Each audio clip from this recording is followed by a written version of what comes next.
Ever tried tightening a nut in a spot so tight it feels like the engine is bullying you? In situations like this, the job isn't about power.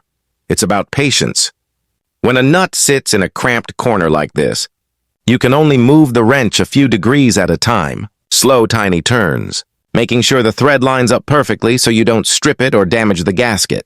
It looks simple, but one slip can make the job twice as long.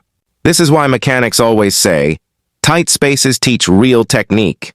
Bit by bit, angle by angle, until finally, it locks in place. Hard work, steady hands, and a lot of patience. That's what makes moments like this feel like a small victory.